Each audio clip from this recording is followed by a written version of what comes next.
ఒక ఊరిలో ఒక గోపాల్ అనే వ్యక్తికి ఇద్దరు కుమారులు ఉండేవారు.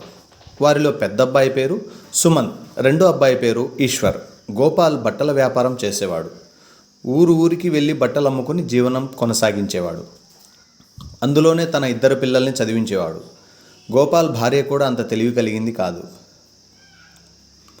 ఏదో జీవనం కొనసాగిపోతూ ఉండేది. గోపాల్ ఇద్దరు పిల్లలకి ఎప్పుడూ ఒక విషయం చెప్పేవాడు. క్రమశిక్షణగా మీరు చేసే పని శ్రద్ధ పెట్టి పట్టుదలతో ఏ పని చేసినా మంచి ప్రయోజకులు అవుతారని చెప్పేవాడు. సుమంత్ మాత్రం తండ్రి మాటలు ఎప్పుడూ గుర్తుంచుకొని బాగా చదివేవాడు, క్రమశిక్షణగా ఉండేవాడు. ఈశ్వర్ అంత పట్టించుకునేవాడు కాదు. స్కూల్కి వెళ్ళామా అంటే వెళ్ళాము అన్నట్టుగా వెళ్ళి వచ్చిన తర్వాత ఎప్పుడూ ఆటలాడుకునేవాడు. తండ్రి మాత్రం ఈశ్వర్కి చెప్పేవాడు, శ్రద్ధగా చదువుకో, లేకుంటే నాలాగా ఏదో ఒక పని చేసుకొని బతకాలి అని చెప్పేవాడు. ఈశ్వర్ మాత్రం పెద్దగా పట్టించుకోకపోగా విన్నట్టు వెళ్ళిపోయేవాడు. సుమంత్ మాత్రం బాగా చదువుకొని 10వ తరగతి పాస్ అయ్యాడు. పై చదువుల కోసం వేరే ఊర్లో ఉంటూ చిన్న పని చేసుకుంటూ చదువుకునేవాడు. ఈశ్వర్ మాత్రం చదువు సరిగ్గా చదువుకోక 10వ తరగతి ఫెయిల్ అయ్యాడు. ఇంకా చేసేదేమీ లేక ఇంటి దగ్గరే ఖాళీగా ఉండేవాడు.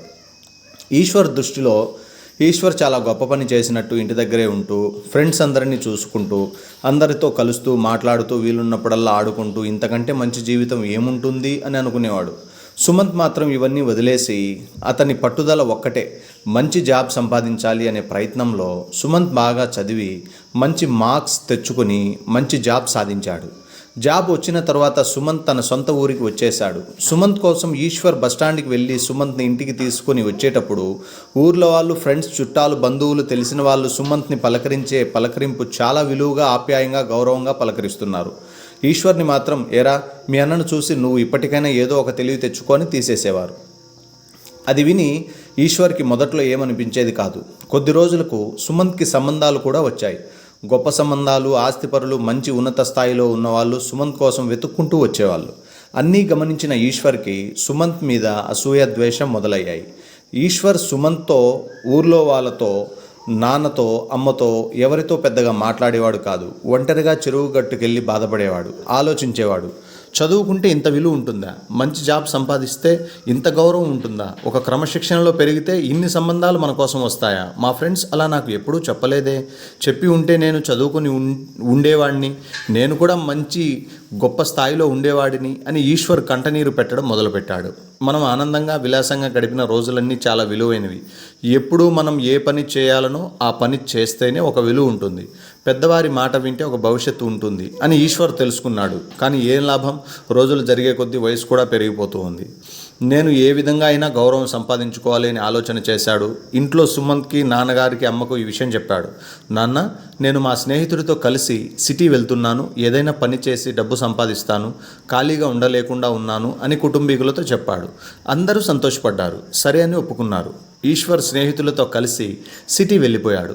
ఎన్నో రోజులు కష్టపడ్డాడు, క్రమశిక్షణగా ఉన్నాడు, సంపాదించాడు. ఈశ్వర్ గడిపిన ఖాళీ రోజులన్నీ ఈశ్వర్ గుర్తొచ్చాయి. మనం ఖాళీ సమయాన్ని వృధా చేస్తే వృద్ధులయ్యేంత వరకు కష్టపడాల్సిన అవసరం వస్తుంది. అదే ఎప్పుడు ఏ వయసులో చేయాల్సిన పని ఆ వయసులో క్రమశిక్షణగా నిర్వర్తిస్తే ఎప్పుడూ సంతోషంగా ఉండొచ్చు అని గమనించాడు. అతను ఒక మంచి స్థాయికి వచ్చి తన సొంత ఊరికి తిరిగి వచ్చాడు. అప్పుడు ఈశ్వర్ని చూసి రిసీవ్ చేసుకోవడానికి బస్ స్టాప్ దగ్గరికి సుమంత్ వచ్చాడు. ఇద్దరు కలిసి వెళ్తున్నప్పుడు తెలిసిన వారు, బంధువులు, ఊరంతా ఇద్దరిని సమానంగా పలకరించారు. అప్పుడు ఈశ్వర్కి అర్థమైంది, మనం చేసే పని కష్టపడి పట్టుదలతో, క్రమశిక్షణతో నిర్వర్తిస్తే అందులో ఫలితం ఉన్నా లేకపోయినా మనకు ఒక విలువ ఉంటుంది అనే విషయం ఈశ్వర్కి అర్థమైంది. సమాజం మనిషిలో డబ్బు కంటే ఎక్కువ తన స్వభావాన్ని గమనిస్తుంది. కష్టపడి పట్టుదలతో ఉండే వ్యక్తి ఎక్కడున్నా విలువగానే ఉంటాడు. ఏదో గాలి తిరుగులు తిరుగుతూ ఏ పనికి రాకుండా జీవనం కొనసాగించే వారికి ఎప్పటికీ విలువ ఉండదు. కాబట్టి మానవ జీవితంలోకి వచ్చిన తరువాత ప్రతి ఒక్కరికి ఒక కారణం ఉంటుంది. ఈ జన్మకు చిన్న పని కానివ్వండి, పెద్ద పని కానివ్వండి, పట్టుదలతో, క్రమశిక్షణతో, శ్రద్ధతో నిర్వర్తిస్తే విజయం మన వెంటే ఉంటుంది.